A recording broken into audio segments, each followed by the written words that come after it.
ভয়াবহ দাবানলে পড়ছে যুক্তরাষ্ট্রের ক্যালিফোর্নিয়া অঙ্গরাজ্যের লস অ্যাঞ্জেলস।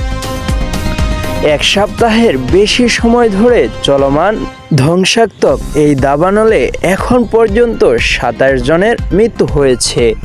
পড়ে গেছে ১২,০০০-এরও বেশি ঘরবাড়ি। এখন লস অ্যাঞ্জেলের এই আগুন নিয়ে কোরআনের আয়াতের আলোচনার জন্ম দিয়েছে। কোরআন ও হাদিসের পাপের শাস্তি হিসাবে আগুনের কথা বলা হয়েছে, আর তাই কেউ কেউ এই দাবানলকে পাপের শাস্তি হিসাবে তুলনা করছেন। আল্লাহ তাআলা পবিত্র কোরআনের সূরা রুমের ৪১ নম্বর আয়াতে বলেছেন, মানুষের কৃতকর্মের কারণে স্থলে সাগরে বিপর্যয় ছড়িয়ে পড়েছে, ফলে তিনি তাদেরকে কোনো কোনো কাজের শাস্তি আস্বাদন করান যাতে তারা সৎপথে ফিরে আসে। এই আয়াতের ব্যাখ্যায় বলা হয়েছে, জলে, স্থলে তথা সারা বিশ্বে মানুষের কুকর্মের কারণে বিপর্যয় ছড়িয়েছে।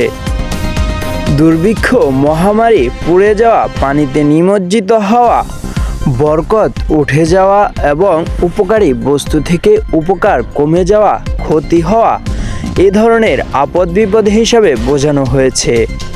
অন্য এক আয়াতে আল্লাহ তাআলা বলেন, তোমাদেরকে যে সব বিপদ আপদ স্পর্শ করে সেগুলো তোমার কৃতকর্মের কারণেই। সাদিকুল ইসলাম, উন্মুক্ত বাংলা।